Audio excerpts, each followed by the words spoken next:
Peredaran darah.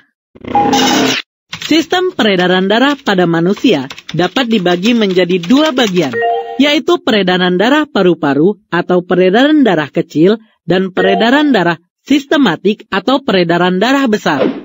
Karena dua sistem peredaran darah ini, sistem peredaran darah pada manusia disebut sistem peredaran darah ganda. Peredaran darah manusia termasuk peredaran darah tertutup karena darah selalu beredar di dalam pembuluh darah. Setiap kali beredar, darah melewati jantung 2 kali, sehingga disebut sebagai peredaran darah ganda. 1. Peredaran darah kecil. Peredaran darah kecil adalah peredaran darah yang dimulai dari jantung menuju paru-paru, kemudian kembali lagi ke jantung melalui serambi kiri. Pada peredaran darah kecil inilah darah melakukan pertukaran gas di paru-paru. Karbon dioksida dari darah masuk ke paru-paru, sedangkan oksigen dari paru-paru masuk ke darah. Kemudian, darah yang kaya oksigen mengalir kembali ke jantung melalui vena paru-paru dan masuk ke serambi kiri melalui vena pulmonalis. 2. Peredaran darah besar. Peredaran darah besar adalah peredaran darah dari bilik kiri jantung ke seluruh tubuh, kemudian kembali ke serambi kanan jantung. Bilik kiri jantung berkontraksi memompa darah yang kaya oksigen.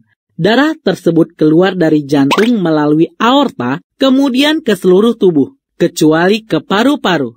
Pertukaran zat yang terjadi sewaktu darah telah sampai di kapiler organ. Setelah mengalir melewati kapiler, darah menjadi kaya karbon dioksida.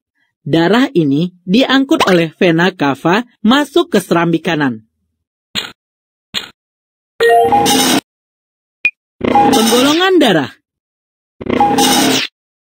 Karl Landsteiner tahun 1868 sampai 1943 adalah seorang ahli imunologi dan patologi dari Australia yang pertama kali menggolongkan darah dengan sistem AB0.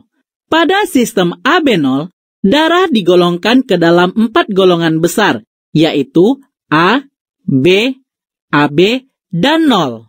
Penggolongan darah tersebut berdasarkan kandungan agglutinogen dan agglutinin di dalam darah. Agglutinogen merupakan protein dalam sel darah merah yang dapat digumpalkan oleh agglutinin. Ada 2 jenis agglutinogen pada darah, yaitu agglutinogen A dan agglutinogen B. Sedangkan agglutinin merupakan protein di dalam plasma darah yang menggumpalkan agglutinogen. Agglutinin berfungsi sebagai zat antibodi.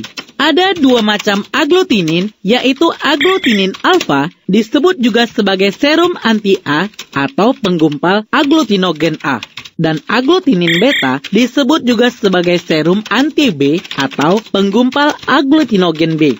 Penggolongan darah sistem AB0 berdasarkan ada tidaknya agglutinogen dan agglutinin. Dibedakan ke dalam 4 macam golongan darah, yaitu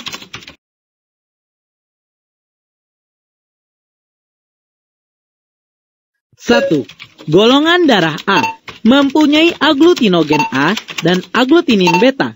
2. Golongan darah B mempunyai agglutinogen B dan agglutinin alfa.